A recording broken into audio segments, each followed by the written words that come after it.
하나님께서 우리에게 주시는 말씀은 에스겔 37장 1절로 10절의 말씀을 저와 우리 성도님들이 한 절씩 교독하여서 읽겠습니다. 구약성경 에스겔 37장 1절로 10절의 말씀은 제가 가지고 있는 성경으로 구약성경 1209쪽쯤에 있습니다. 에스겔 37장 1절로 10절의 말씀을 이제 저와 여러분이 교독하여서 읽겠습니다. 제가 먼저 하나님의 말씀을 봉독합니다. 여호와께서 권능으로 내게 임하시고 그의 영으로 나를 데리고 가서 골짜기 가운데 두셨는데 거기 뼈가 가득하더라.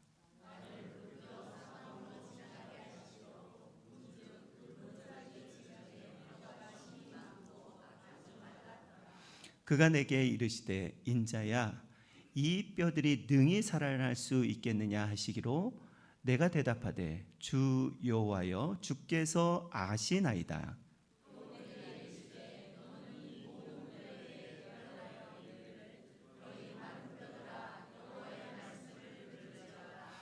주 여호와께서 이 뼈들에게 이같이 말씀하시기를 내가 생기를 너희에게 들어가게 하리니 너희가 살아나리라.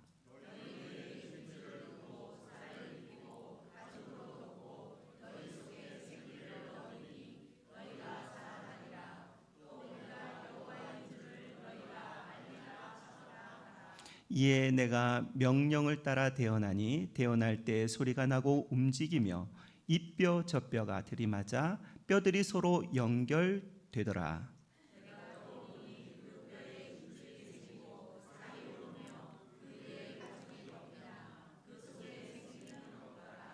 또 내게 이르되 인자야 너는 생기를 향하여 대언하라. 생기에게 대언하여 이르기를 주 여호와께서 이같이 말씀하시기를 생기야 사방에서부터 와서 이 죽음을 당한 자에게 불어서 살아나게 하라 하셨다 하라.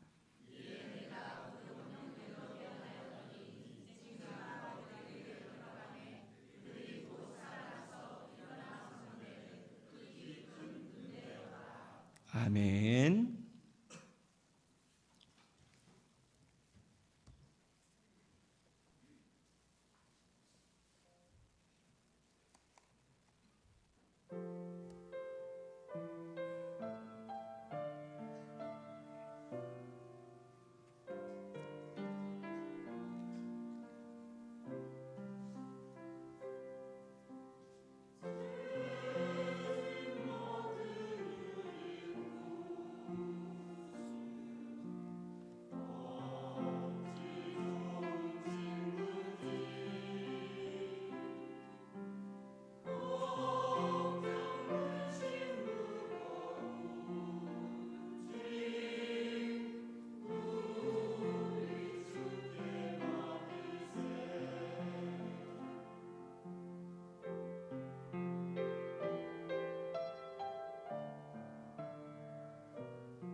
아멘. 감사와 영광의 박수를 올려드립니다. 감사합니다. 잠시 기도하겠습니다. 거룩하고 복된 주일, 우리로 주님을 예배케 하여 주셔서 감사합니다. 오늘 이 시간 성령님 이곳에 좌정하여 주시고 우리 마음밭에 충만함을 허락하여 주옵소서. 옥토의 마음 되어서 하나님의 말씀이 심겨질 때 30배, 60배, 100배의 결실이 있게 하여 주옵소서. 생명의 말씀 되신 예수님의 이름으로 기도드리옵나이다. 아멘. 우리 인사하고 하나님의 말씀을 나누겠습니다. 반갑습니다. 잘 오셨습니다. 인사하겠습니다. 반갑습니다. 잘 오셨습니다. 예, 감사합니다. 성도님들은 어떤 희망을 가지고 살아가시고 계십니까? 오늘 말씀을 통하여서 하나님 주시는 희망으로 충만한 저와 여러분 되시기를 주의 이름으로 축복합니다. 오늘 말씀 에스겔의 마른 뼈 환상, 우리가 너무 익히 잘 알고 있는 그런 말씀이지요. 신앙생활을 오래 하신 분은 이 말씀 한 20번 정도는 들으셨을 거예요. 아니 그 이상 더 많이 에스겔의 마른 뼈 환상이라고 하면 눈 감고도 이 내용이 어떤 내용이다 라고 그렇게 잘 알고 계실 것입니다. 오늘 본문인 에스겔의 환상, 마른 뼈 환상은요, 절망에서 희망을 갖도록 하나님께서 에스겔에게 보여주시는 환상입니다. 에스겔은 자기의 의지나 그리고 자기의 생각으로 희망을 외친 것이 아니었습니다. 하나님께서 에스겔에게 희망을 외치라는 그런 말씀을 듣고 그저 순종한 것입니다. 그래서 우리는 이 말씀을 묵상하고 이 말씀을 나누면서 어떤 마음으로 말씀을 들어야 되냐면, 아무리 절망적인 상황이다 할지라도, 아무리 희망이 없을지라도 하나님의 명령에 그저 희망을 선포해야 되는 줄로 믿습니다. 에스겔, 이 사람은요, 유다 땅의 제사장 가문의 아들로 태어났습니다. 에스겔 당시의 유대 땅은 우리가 새벽 기도 말씀을 통해서도 나누고 있다시피 바벨론의 느부갓네살 왕이 유다를 침공했어요. 예루살렘 성은 무너지고 성전도 불타고, 그리고 이스라엘 백성들은 다 죽거나 뿔뿔이 흩어져 이제 포로로 끌려가는 그런 상황 가운데에서도, 그런 상황 가운데 하나님께서 에스겔에게 마른 뼈 환상을 보여준 것입니다. 열왕기하 24장 14절에는 이렇게 말씀하고 있습니다. 여기서 그는 느부갓네살 왕을 뜻합니다. 또 예루살렘의 모든 백성과 모든 지도자와 모든 용사 10,000명과 모든 장인들과 대장장이들을 사로잡아 갔다라고 그렇게 말씀하고 있습니다. 유다 땅 황폐해졌던 땅이고요, 유다 왕들과 모든 백성들은 지금 뿔뿔이 흩어졌고 포로로 끌려간 그런 상황입니다. 이 당시에 에스겔의 나이는 20대 중반의 나이였습니다. 여러분, 20대 중반에 얼마나 희망을 품고 살아가야 될 나이입니까? 그런데요, 깊은 절망에 빠져 있었던 사람이 에스겔입니다. 에스겔은 제사장으로서 아무것도 할 수 없다, 이런 자괴감에 에스겔은 지금 빠져 있는 것입니다. 에스겔 눈을 들어 이곳저곳을 바라보아도 아무리 바라보아도 희망이 없는 것 같은 그런 마음으로 포로 생활하고 있는 상황이었습니다. 제사장이기 때문에 하나님을 믿었을 것입니다. 그럼에도 불구하고 하나님께서 자신도 버리고 자신의 민족도 버리고 유다 땅도 다 버리는 그런 모습만 에스겔에게 비춰졌다라는 것입니다. 에스겔은 바벨론 그발 강가에서 사로잡혀 있을 때 포로 생활한 지 수년이 흘러서 그의 나이 이제 30살쯤 되었을 때 이제 하나님께서 환상을 통하여서 에스겔에게 보여주기 시작합니다. 그 말씀이 에스겔서 1장 1절에 이렇게 말씀하고 있습니다. 30째 해 넷째 달 초 닷새에 내가 그발 강가에 사로잡힌 자 중에 있을 때에 하늘이 열리며 하나님의 모습이 내가 보았다. 하나님의 모습을 내가 보았다라고 그렇게 말씀하고 있습니다. 여러분, 성경을 보실 때 우리는 어떻게 보아야 되냐면 하나님이 어떻게 하셨는지를 보아야 합니다.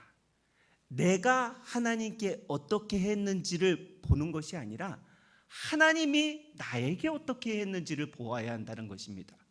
에스겔에게요, 지금 하나님이 찾아간 것입니다. 에스겔이 하나님을 찾은 것이 아니에요. 하나님이 지금 에스겔에게 찾아오신 것입니다. 이것이 큰 은혜인 줄로 믿습니다. 우리는 내가 하나님을 찾았다, 내가 하나님 앞에 나왔다, 내가 하나님을 믿었다라고 우리의 모습을 먼저 두각하는데, 그런데 그것이 아니라 하나님이 나를 불러주셨기 때문에 내가 이 자리에 나온 것입니다. 여러분, 오늘 교회에 나오실 때 수많은 유혹과 수많은 문제들이 있었을 것입니다. 아니요, 저는 평안하게 교회에 나왔는데요, 그것이 은혜이고요. 여러 가지 유혹과 여러 가지 교회에 나아가지 못할 상황이 펼쳐졌음에도 불구하고 하나님이 나를 이곳에 불러주셨기 때문에 저와 여러분이 이곳에 서 있는 것이고요, 이곳에 나와 앉아 있는 것입니다. 이것이 큰 은혜임을 우리가 날마다 고백해야 된다는 것이죠. 오늘 본문 1절 2절의 말씀을 한번 보십시오. 제가 한번 1절 2절의 말씀을 보겠습니다. 여호와께서 권능으로 내게 임하시고 그의 영으로 나를 데리고 가서 골짜기 가운데 두셨는데 거기에 뼈가 가득하더라. 나를 그 뼈 사방으로 지나가게 하시기로 본즉 그 골짜기 지면에 뼈가 심이 많고 아주 말랐더라라고 그렇게 말씀하고 있습니다. 하나님은요, 에스겔을 골짜기로 이끌어 갔습니다. 그 골짜기에서 에스겔이 본 것은 마른 뼈들, 아주 말라 있는 뼈들을 보게 되었다라는 것입니다. 우리가 이것을 보면서 무엇을 느껴야 되냐면 아주 마른 뼈에 우리의 눈길이 머물러야 된다라는 것입니다. 살 소망이 있습니까? 희망이 있습니까? 에스겔의 눈에는요, 아주 마른 뼈가 자신과 자신의 백성이 유다 백성과 예루살렘 민족의 그런 모습이었음을 에스겔은 직감적으로 느꼈을 것입니다. 전혀 소망이 없고 희망이 없는 모습을 하나님께서는 에스겔에게 먼저 보여준 것이죠. 네 모습이 지금 이래. 너의 백성이, 유다 백성이 지금 이런 상태다라고 지금 에스겔에게 먼저 보여주신 것입니다. 하나님은 에스겔에게 마른 뼈들을 보여주시면서 이렇게 물어보십니다. 3절입니다. 그가 내게 이르시되 인자야, 에스겔아, 이 뼈들이 능히 살아날 수 있겠느냐? 이렇게 물어보십니다. 이 뼈들이 능히 살아날 수 있겠느냐? 하나님은 우리에게 이렇게 질문하고 계십니다. 너에게 닥친 고난과 어려움, 희망과 소망이라고는 전혀 없는 상황 가운데 희망과 소망이 있음을 믿느냐? 그렇게 물어보신다면 여러분 뭐라고 대답하시겠습니까? 저는 이 말씀을 준비하면서 하나님, 나에게는 소망이 없습니다. 나에게는 희망이 없어요. 그러나 하나님께서는 소망이 있다고 네가 믿느냐? 희망이 있다고 네가 믿느냐? 대답해봐라 라고 하실 때 아멘, 할 수 있어야 된다고 믿습니다. 아무리 어려운 상황일지라도, 아무리 희망이 보이지 않을지라도 하나님이 내게 물어보신다면 희망이 있니? 소망이 있니? 물어보신다면 아멘 할 수 있는 저와 여러분이 되시기를 바랍니다. 왜 도대체 하나님께서는 에스겔에게 이런 질문을 하고 계신 것입니까? 절망 중에 있어도 나라를 빼앗기고 예루살렘 성 무너지고 성전이 불탔어도 희망 가지라는 것입니다. 내가 너와 함께하기 때문에 희망을 가지라고 말씀하시는 것입니다. 포로로 갇힌 자에게, 아무런 희망이 없는 자에게 하나님은 희망 가지고 살아가라 라고 말씀하고 있는 것입니다. 우리 중에도요, 에스겔 골짜기처럼 마른 뼈처럼 아무런 희망과 소망이 없는 삶을 살아가고 있다면, 포로에 갇혀 있는 것처럼 내 힘으로는 아무것도 할 수 없는 그런 상황에 갇혀 있는 분이 계시다면 하나님이 찾아와서 희망을 가져라 라고 그렇게 말씀해 주시는 것입니다. 하나님이 계시는 한, 내가 하나님을 믿는 한 절대 포기하지 말아야 될 것은 희망의 하나님을 포기하지 말아야 된다는 것입니다. 우리의 미래를 결정하는 것은요, 우리의 환경이나 내 상황이나 내 능력이 아니라 하나님께서 결정하시는 줄로 믿습니다.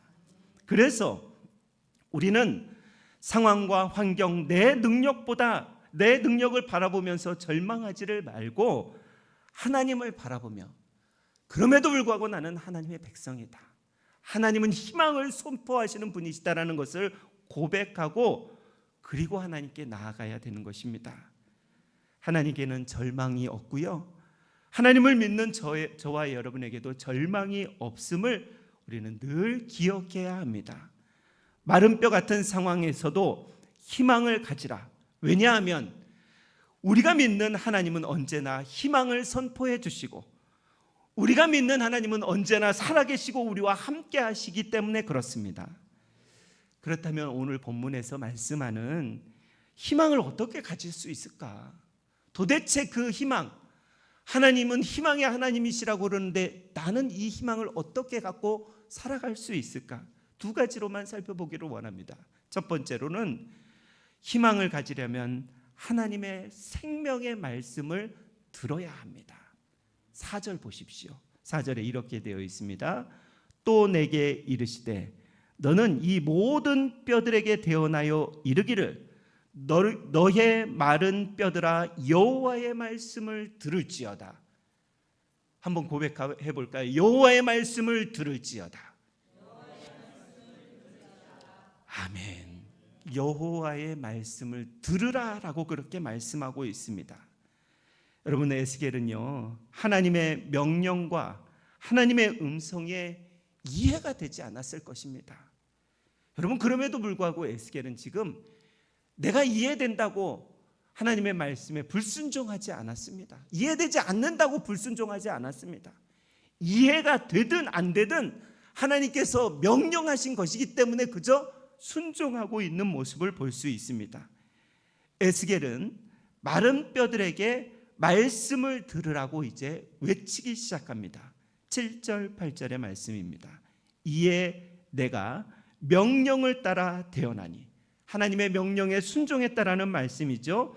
대언할 때에 어떤 일들이 일어나냐면요, 소리가 나고 움직이며 이 뼈 저 뼈가 들어맞아 뼈들이 서로 연결되더라. 내가 또 보니 그 뼈에 힘줄이 생기고 살이 오르며 그 위에 가죽이 덮이나 그 속에 생기는 없더라 라고 말씀하고 있습니다.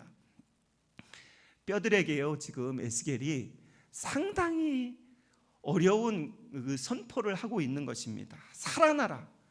마른 뼈들에게 살아나라. 살아나라. 아무리 외친다고 이게 살아나겠습니까? 그런 생각이 왜 에스겔에게 없었겠습니까? 그럼에도 불구하고 말도 되지 않는 순종하기 어려운 말씀임에도 불구하고 그저 순종하고요, 그대로 선포를 합니다. 그 결과를 보고 에스겔은 깜짝 놀랐을 것입니다.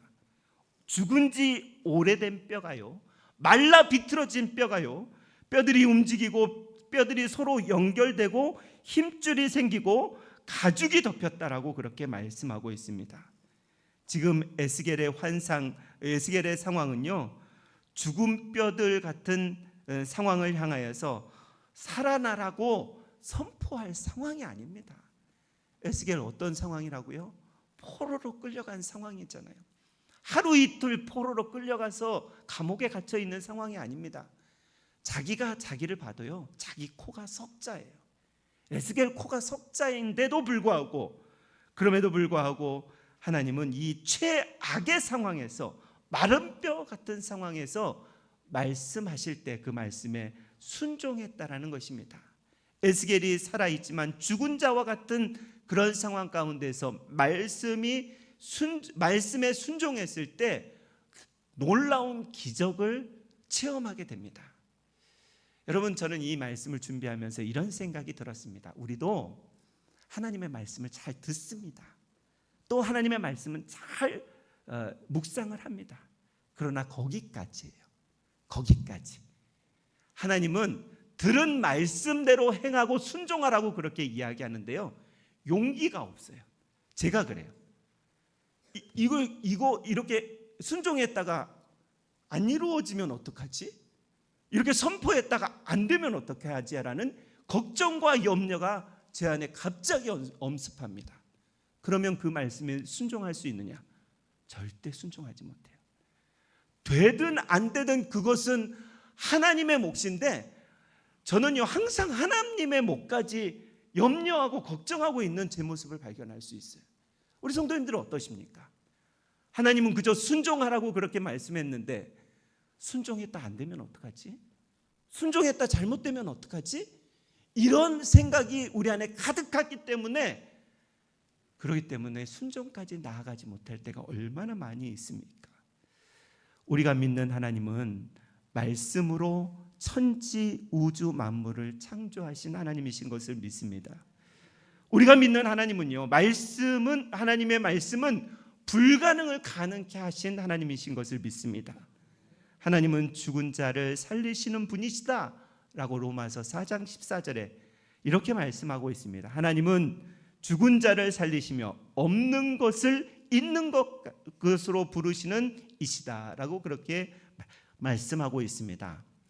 아무리 절망적인 상황이 올지라도 하나님의 말씀을 듣고 그대로 순종해야 된다라는 것을 우리에게 말씀하고 있는 것입니다. 그래서 히브리서 4장 12절은 이렇게 말씀하고 있지요. 하나님의 말씀은 살아있고 라고 말씀하고 있습니다. 하나님의 말씀은 살아있고 활력이 있어 좌우의 날이 선 어떤 검보다 예리하여 홍과 영과 및 관절과 골수를 찔러 쪼개기까지 하며 또 마음과 생각과 뜻을 판단한다 라고 그렇게 말씀하고 있습니다. 아무리 어려운 상황 가운데 있어도 생명의 말씀 안에 있다면 살아난다라는 것을 믿으라는 것입니다. 여러분, 우리가 그래서 우리의 심령에 우리가 아침마다 늘 우리가 먼저 해야 되는 것은 무엇이냐면요, 말씀으로 우리의 심령을 채워야 합니다. 말씀으로 늘 채워야 해요. 그래야 소망과 희망을 가지고 하루를 살아갈 수 있습니다. 그렇지 않으면요, 세상 사람들과 별반 틀림이 없는 그런 삶을 살아가게 됩니다. 말씀으로 채워지지 않으면요, 보십시오. 저나 여러분이나 세상 사람들과 별반 차이가 없어요. 늘 염려하죠, 걱정하죠, 불안해하면서 하루 살아갑니다. 세상 사람들이 그렇게 살아가요. 그런데 하루 아침에 일어나자마자 말씀을 채우면요, 그 말씀이 우리를 인도하시는 줄로 믿습니다. 여러분, 우리 자녀들에게 최고의 선물이 무엇이라고 여러분 생각하십니까? 최고의 선물, 그것은 우리 자녀들에게 부모로서 최대한으로 지원을 다 하지만 저는 믿습니다. 그 아이들에게, 하나님이 나에게 맡겨주신 아이들에게 영원 살아나게 하는 말씀으로 채우는 그런 인생을 보여주는 것, 이것이 최고의 선물이라고 생각을 합니다. 물론 재정이 많아서 그 아이들을 여러 가지 가리키고 여러 가지 체험하게 하고 이런 것도 좋겠지요. 그러나 믿음의 사람으로, 하나님의 사람으로 그렇게 온전히 세워지게 하기 위한 말씀을 그들 안에 집어넣어 주는 것, 이것이 최고라고 저는 믿습니다. 그래서 저희 아이들이요, 방학이 좀 피곤해요. 방학에는 학교에 가지 않아요. 집에서 대부분의 시간을 보내기 때문에, 특별히 저희 막내는요, 하루에 성경 한 장을 읽지 않으면 모든 것이 올스톱됩니다. 자기가 좋아하는 게임 못해. 자기가 좋아하는 거는 아무것도 못해.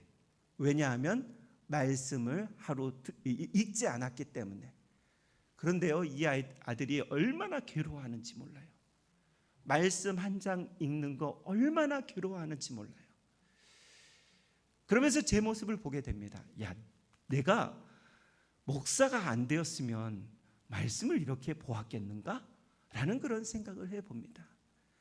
여러분, 우리가 자녀들에게 해줄 수 있는 최고의 선물은요, 말씀을 그들이 볼 수 있게, 우리 엄마 아빠는 아침마다 기도하는 엄마 아빠였다.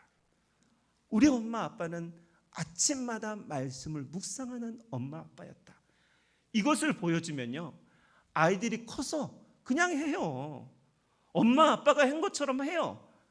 그것이 아닌 다른 것을 보여주면요, 이것은 절대 할 수가 없다라는 것입니다.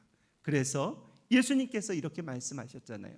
사람이 떡으로만 사는 것이 아니라 하나님의 말씀으로 산다라고 그렇게 말씀하여 주셨습니다. 하나님이 말씀이 없으면, 역으로 표현하면 죽는다라는 것입니다. 어떤 것이요? 우리의 영혼이 죽는다라고 말씀하고 있는 것입니다. 그래서 우리의 영혼 육을 살리는 유일한 길은 하나님의 말씀인 줄로 믿습니다. 두 번째 희망을 가지려면요, 성령 하나님으로 충만해야 된다라는 것입니다. 오늘 에스겔 골짜기의 뼈들이 하나님의 말씀으로 그 뼈들이 움직이고 뼈와 뼈들이 서로 연결되고 뼈에 힘줄이 생기고 이제 가죽이 덮였는데 아직 기동하지는 않았던 모습을 우리가 볼 수 있습니다. 그런데 하나님은 에스겔에게요, 다시 사방에서 생기가 와서 살아나게 하라고 그렇게 선포하라고 말씀하고 있습니다. 9절 10절의 말씀을 한번 보십시오. 제가 말씀을 봉독하겠습니다. 또 내게 이르시되 인자야, 너는 생기를 향하여 대언하라. 생기에게 대언하여 이르기를, 주 여호와께서 이같이 말씀하시기를, 생기야, 사방에서부터 와서 이 죽음을 당한 자에게 불어 살아나게 하라 하셨다 하라. 이에 내가 그 명령대로 대언하니 생기가 그들에게 들어가매 그들이 곧 살아서 일어나 서는데 극히 큰 군대더라 라고 말씀하고 있습니다. 여러분, 마른 뼈들에게 하나님의 말씀이 임할 때 사람의 모양을 갖췄지만 움직이지는 않았습니다. 하나님은 생기를 불어넣으라고 했는데 그렇게 그대로, 그 명령대로 이 에스겔이 순종하자 생기가 살아서 이제 군대에게 들어갔다라는 그런 말씀을 하고 있는 것이죠. 여기서 알고 있는 대로 우리가 생기는 성령님을 가리키고 있는 것입니다. 우리가 잘 알고 있죠.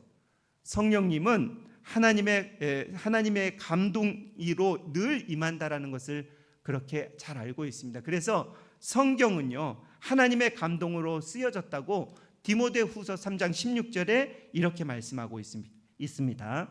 모든 성경은 하나님의 감동으로 된 것으로 라고 그렇게 말씀하고 있고요. 베드로후서 1장 21절, 예언은 언제든지 사람으로 낸 것이 아니요 오직 성령의 감동을 받은 사람들이 하나님께 받아 말한 것이다 라고 말씀하고 있습니다. 성경 공부 열심히 하시는 분들이 있습니다. 성경 공부 열심히 해야 됩니다. 하나님의 말씀이 우리 안에 가득 채워져야 합니다. 그런데 성경만 본다고, 하나님의 말씀으로만 우리에게 채운다고 은혜가 우리에게 임하는 것은 아닙니다. 성경은요, 하나님의 영으로 쓰여졌기 때문에 성령이 임할 때 이 말씀이 우리에게 생명이 됩니다. 그래서 우리가 성경을 읽을 때, 성경을 묵상하기 전에 기도해야 되는 이유가 여기 있습니다. 그냥 성경을 그냥 하루 숙제 하듯이 그냥 쭉 한 장 읽고, 그리고 나는 오늘 성경 읽었어, 말씀으로 채웠어, 그렇게 하루 살아간다면요, 여러분 무미건조한 삶이 됩니다. 성경 아무리 읽어도 소용이 없어요. 성경을 읽기 전에 성령님, 오늘 제가 성경을 보는데 이 성경을 통하여서 하나님의 음성을 듣게 해주시고 나로 이 말씀이 생명의 양식이 되게 해달라고 먼저 기도해야 한다라는 것입니다. 기도하지 않고 그냥 읽으면요, 지루하기가 짝이 없는 성경이 되게 됩니다. 사도행전에 많은 초대교인들이 놀라운 기적과 치유, 그리고 기쁨과 감사가 넘쳤던 것은 그들 안에 하나님의 말씀으로 채워졌고 뿐만 아니라 성령으로 충만했기 때문에 그들 안에 그러한 역사와 기적들이 있었던 것입니다. 여러분, 이 시대의 문제가 무엇입니까? 성경은 너무 많이 알아요. 그렇지 않습니까? 성경을 얼마나 많이 잘 알고 있는지 몰라요. 그런데 문제는 무엇이냐면요, 성령 충만하지 않는다라는 것입니다. 성경은 알 때 이 성경을 지식적으로 이해할 때가 너무 많이 있다라는 것입니다. 그래서 제가 말씀을 준비하면서 성령 충만이 무엇일까 고민하면서 이런 결론을 내리게 되었습니다. 여러분, 이 결론이 맞는지 자가 테스트를 한번 해보십시오. 성령 충만한 사람은요, 하나님의 말씀을 대하는 것이 기쁩니다. 즐겁습니다. 또 예배 드리는 것이, 주님 앞에 나오는 것이 행복하고 감사합니다. 성령 충만한 사람들의 모습입니다. 그런데 성령 충만하지 않는 사람은요, 하루가 지루합니다. 짜증이 나고요, 그리고 매사에 불평과 불만이 올라오게 되어 있습니다. 여러분은 어떠십니까? 여러분의 지금의 삶은 성령 충만하십니까? 아니면 성령으로 충만하지 못하십니까? 왜 이렇게 더운 거야? 여러분 그런 생각 하지 않으세요? 도대체 왜 이렇게 더운 거야? 20일 넘게 열대 아래 이런 일이 어떻게 있어? 이렇게 짜증이 올라오지 않습니까? 물론 덥지요. 그러나 이 모든 날씨, 모든 것은 하나님께서 섭리하고 계획하신 것을 한 번만 더 생각한다면, 그러면 여기에도 은혜가 있습니다 라고 그렇게 고백하게 된다는 것입니다. 성령이 없는 사람들은요, 그리스도의 사람이 아니다라고 로마서 8장 9절에 이렇게 말씀하고 있습니다. 누구든지 그리스도의 영이 없으면, 성령이 없으면 그리스도의 사람이 아니니라 라고 말씀하고 있습니다. 그래서 성령으로 충만하지 않으면요, 생기가 넘치고 기쁨이 넘치고 소망과 희망이 넘치는 그런 삶을 살 수 없는 것입니다. 여러분, 이것이 내 노력으로 됩니까? 그렇지 않습니다. 우리가 아무리 말씀을 많이 알고 그 말씀대로 살고자 하여도 성령의 역사가 없으면요, 그 말씀대로 절대 살 수가 없습니다. 내 노력과 힘으로 살아가는 것은요, 성령으로 행하지 않으면 이게 공로가 된다는 것입니다. 그래서 공로주의가 참 위험하다고 이야기하는 것이 여기입니다. 그런데요, 성령 충만함으로 한 것은 이것이 은혜가 되는 것입니다. 내가 한 것이 아니라 하나님이 하셨기 때문에 은혜가 되는 것입니다. 여러분, 제자들을 보면 알게 됩니다. 제자들, 예수님 십자가 사건을 경험하는 그런 상황 가운데 성령 충만하지 않았습니다. 그래서 어떻게 됐어요? 뿔뿔이 다 흩어졌어요. 예수님 버리고 내 목숨 살려고 도망간 제자들의 모습을 우리가 잘 알고 있습니다. 그런데 성령님이 그들에게 임했을 때, 오순절 마가다락방에서 성령의 충만함을 입었을 때, 예전에 복음 버리고 예수님 버리고 도망갔던 제자들이 이제요, 목숨 아까워하지 않고 세상이 감당하지 못할 사람이 된 것입니다. 능력 있는 그리스도인이 되려면 성령의 능력이 반드시 필요하다는 것을 우리에게 말씀하고 있는 것입니다. 성령 하나님으로 충만해야만 우리가 희망 넘치는 그런 삶을 살 수 있다라는 것을 우리에게 말씀하고 있습니다. 현대 교인들의 문제는요, 현대 목회자들의 문제는요, 성령 없는 것으로 자신의 지식만으로 이 땅을 살아가는 것이 그것이 문제입니다. 저와 여러분들은 생명의 말씀으로 또 성령 충만함으로 늘 우리의 삶 가운데 하나님 베풀어 주신 은혜와 희망이 넘치는 인생의 걸음걸음들 되시기를 주의 이름으로 축원합니다. 기도하겠습니다. 살아계신 하나님 아버지, 감사합니다. 우리에게 생명의 말씀을 허락하여 주시고 성령님으로 늘 충만하게 채워주시니 감사합니다. 하나님 아버지, 우리의 삶 가운데 희망이 있고 기쁨이 있고 감사가 있는 그런 삶은 하나님의 말씀이 우리 안에 충만할 때, 성령 하나님으로 충만할 때 이 기쁨과 감사와 희락이 넘친다라는 사실을 기억하며 우리 가lum교회 모든 성도들이 이러한 삶 살아갈 수 있도록 역사하여 주옵소서. 감사드리며 예수님의 이름으로 기도드리옵나이다. 아멘.